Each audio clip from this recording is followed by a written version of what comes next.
Hello, I'm Smriti Halls and I'm a children's author. I'm here today to share a story with you and to share ideas about how you can create stories of your own. I've written lots of picture books. Here are some of them. I've written more than 30 and they've been translated into more than 30 languages around the world. But they all start with just a simple idea. Some recent books of mine that you might recognise are I'm Sticking With You, The Little Island, and Rain Before Rainbows. But the story I'm going to share with you today features this little guy called Raffi and this big elephant and a plate of chocolate biscuits. This is one of my favourites. It's called Elephant in My Kitchen. The words are by me, Smriti Halls, and the pictures are by Ella Oxstad.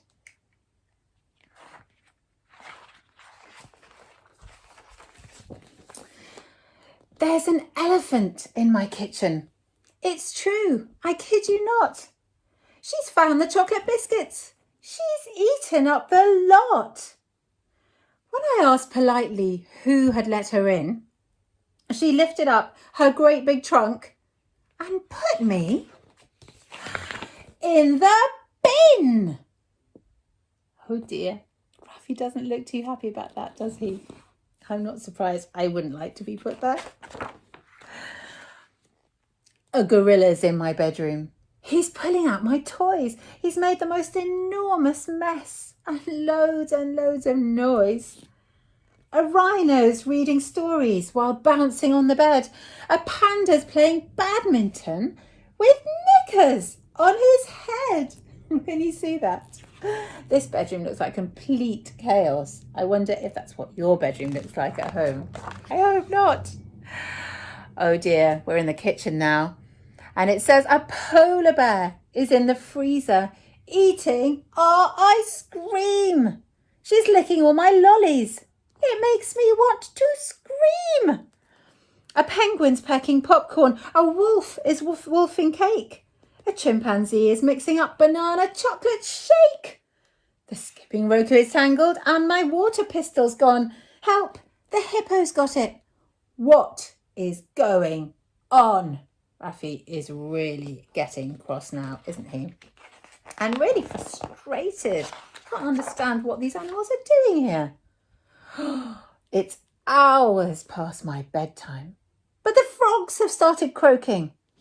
I cannot stand much more of this, and I'm not even joking. So when they found Pink Rabbit, can you see Pink Rabbit there? And when they squashed him flat, I shouted, "Oi! I've had enough of this. It's time we had a chat." And you can see that the animals have all gathered around Raffi's bed and they're having a big conversation. But if you look and see Raffi, he doesn't look quite as angry anymore, does he? He really doesn't. In fact, he says, "So, oh dear, it turns out that there's hardly any fish to eat and hardly any ice. Their homes are disappearing. Well, that's not very nice. The trees keep getting chopped away. There's rubbish in their bed. There's barely any food, and so they're around my house instead." It's all making sense now. "It's our fault," says Raffi. "We've got to do something." And can you see? He's got a big piece of paper and he's making something called the Big Plan.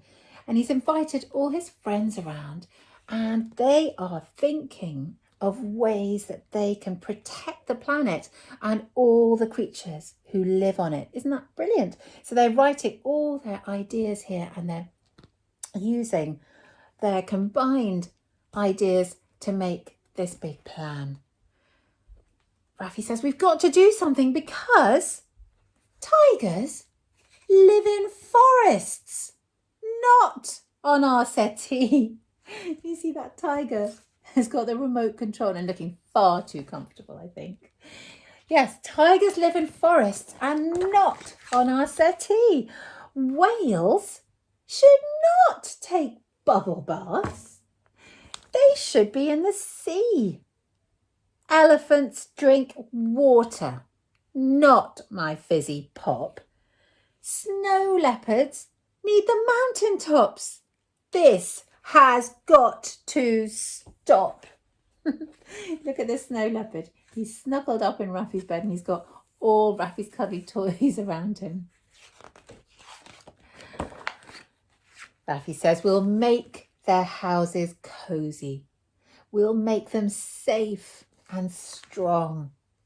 We'll give them peace and quiet to live where they belong. Our world belongs to everyone. Let's make sure that we share.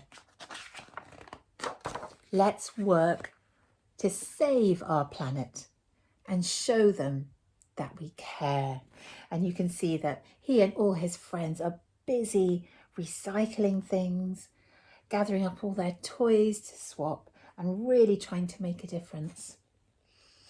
Because, says Raffy, if we cannot change our ways and fix our world together,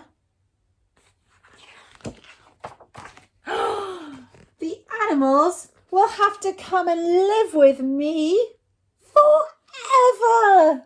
Oh no, can you see what's happened?